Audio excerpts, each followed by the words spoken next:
Back with you to review the latest pro wrestling news and results as part of Wrestling Rants, baby! Let's kick it into full gear! It is a Forbidden Door weekend, and we are dropping a Laying the Rant Down late on a Saturday night, talking about all the industry news and everything upcoming here leading into Forbidden Door. We got a jam-packed situation for Laying the Rant Down this week. We're going to be looking at some AEW news. We're going to be looking at some WWE news, the return to WWE, and we're going to close it all out with some Forbidden Door predictions, as we are just about a night away from the pay-per-view that I am going to be seeing tomorrow in a movie theater. Really looking forward to that experience tomorrow, and we'll be talking about Forbidden Door on a Monday for Mega Rant Monday, indeed. Right here at Wrestling Rants. So let's get into the news of the moment, laying the rant down. First and foremost, let's talk about Collision. Just some thoughts on Collision tonight. I thought it was a great lead-in to Forbidden Door. I think it was just as good as the first week.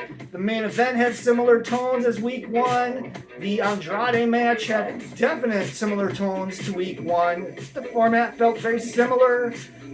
Big surprise at the beginning of Collision this week with the announcement of Tetsuya Naito as Sting and Darby's partner at Forbidden Door. That is going to be a great match we're going to talk about in a little while. And generally speaking, just a lot of stuff going on Collision. Nice crowd. The Tanahashi match with Swerve was solid. Great show. I have to say, really nice lead into Forbidden Door for sure. Let's go back to last week in Chicago, the first Collision. Let's just talk a little bit about the numbers. We got some final numbers in on this show. Capacity crowd of, I shouldn't say a capacity, it wasn't two capacity, but a large crowd of 10,200. That was 9,400 paid, so there was some comps in there, about 600 to 800 comps. $700,000 gate. So not a bad first week for Collision. That show in Chicago. I don't think they got attendance similar to this probably tonight in Toronto, but we'll see what they end up with. Also, ratings-wise, it did 16,000 viewers total. That was just slightly below what Dynamite got for last week. So, not bad at all, I thought, for a first week out. 0.33 in the demographic of 18 to 49 years old. That's a pretty good number. Holding real tight for sure. So I think a great start. We'll see where the number holds second week here. But I thought the show was compelling. It should have went from quarter to quarter, probably holding tight just as the first week of Collision was. That was an interesting dynamic of the quarter hours as I took a look at them. It held steady throughout the show, where basically the same amount of people generally stayed throughout the show and watched it to the end. So that is very rare, especially on an AEW show, that kind of happens. Let's talk about some of the stuff with the fallout. There's some conjecture if CM Punk's line on the Bucks last week on Collision was in fact approved by management or not. Initially, there was reports that it absolutely was.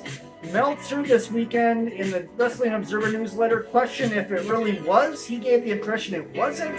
So there is some situations in the back that are still creating some problems with this whole business with the Bucks and Punk and et cetera, Adam Page. Another thing to note in the Observer, they talked about how the deals are up for the Young Bucks, for Adam Page, for Kenny Omega at the end of the year in AEW. And there was speculation by Meltzer if perhaps one, some, or all of these guys may entertain offers from the WWE when the time comes, depending on how this year goes with this Punk situation, and if it gets resolved, probably, if they can do business together, if we see an upsurgence with AEW as we go month to month here. That may make them feel a little more comfortable to stick around, but the dynamic with them all really needing to be together at some point here to get something together for big shows and things like that, and ultimately a big program with these guys, seems like it almost has to happen. If it doesn't, there's going to be problems later in the year probably, and then that's where we get to speculation that maybe, there's no indication that this would be happening, but maybe one of these guys from Omega, Page, or the Bucks, or some or all of them, may leave the company near the end of the year if, I don't know, just things don't go well with the dynamic with Punk. But that's all speculative for sure. Absolutely. There was some stuff in the Observer as well about Punk claiming that he's tried to contact the Bucks to make amends, to try to do business with them. He's met by blocking of lawyers. On the other side, the reports are that there was no contact attempted to be made by Punk. Clearly, the Bucks and Omega, etc., are either actively not attempting to make some sort of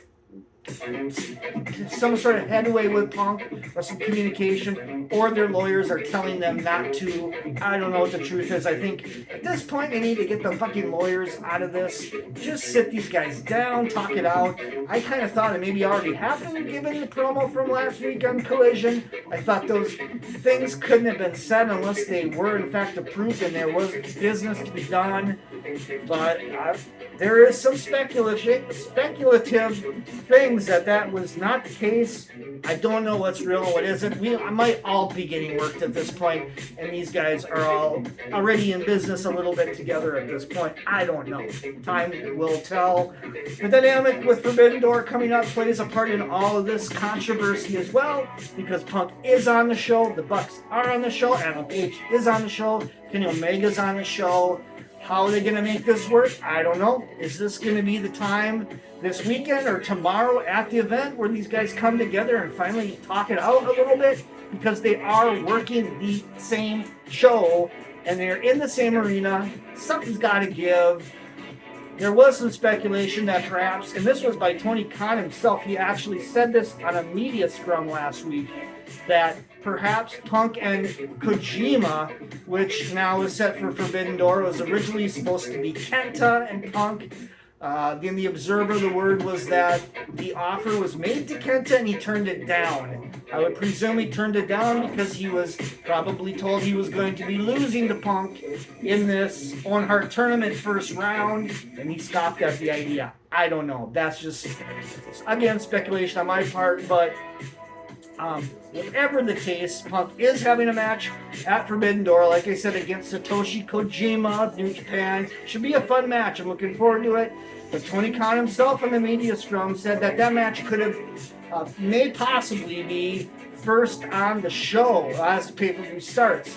Now, you can take interpretations of what that could mean or why that match would open the show. Maybe because they wanted to get the Punk match out of the way, he would literally leave the arena, and then the Bucks and Omega and Page would presumably come to the arena. I don't know if that has anything to do with it, but ironically enough, on Collision tonight, they said the opening match on Forbidden Door is MJF and Hiroshi Tanahashi. So it is officially not that Punk is opening the pay-per-view. I think it may be still that match happens early on the card. I guess we'll find out tomorrow what this all means, but there's an interesting dynamic in the air over the weekend in Toronto here. Well, I hope, if they haven't done it yet, if this has not been set yet, and a come to Jesus moment with all these guys, they need to do it at least tomorrow at the arena during this pay-per-view. Let's get it all on the table and let's do business with these guys. This controversy is teeter-totters between something that people are interested in and seeing where it goes, and then there's the other end of it where people are kind of just tired of the pettiness and they just want to do business together. And that's kind of where I'm at with it, all in all. Speaking of All In, let's do an update on All In real quick.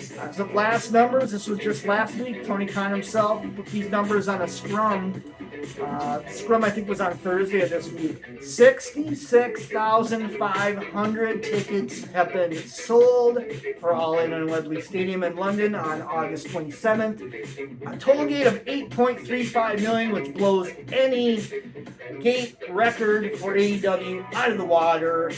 And at this point, according to the Wrestling Observer newsletter, Meltzer has said, and I have to question this myself, the largest paid attendance for any pro wrestling event except WrestleMania 32 in 2016, Dallas, Texas. Now, there's no question that 66,500 number is large. It beat out, I think there was a few other WrestleManias that last time we were talking about this was still in the running. One in particular, I think, was Orlando, WrestleMania 33, I believe. There may have been another one in there that was a little higher attendance that still All In was competing against. Those have been eclipsed now, no question. But the one lingering question I have is 66,500 a larger paid attendance than WrestleMania 3 at the Pontiac Silverdome in 1987? There's been conflicting reports for decades about what the actual attendance for that event was. But by all indications from what I read today, even Meltzer himself in the past in his newsletters has claimed that at least, in the very least, there was somewhere between 68,000, maybe 72 to 74,000 legitimate fans there. Now the question remains, what was the actual paid attendance? Now either Meltzer forgot WrestleMania 3 in this comparison, or WrestleMania 3 legitimately had less than 66,500. I'll try and do an update on this maybe next week around this same time for Laying the Rant Down. We can find out if that's legit or not. I would think it's going to be addressed by Meltzer with some audio or maybe in the newsletter next week, because somebody's got to bring this up. Like, how does this compare to WrestleMania 3? What's up with that?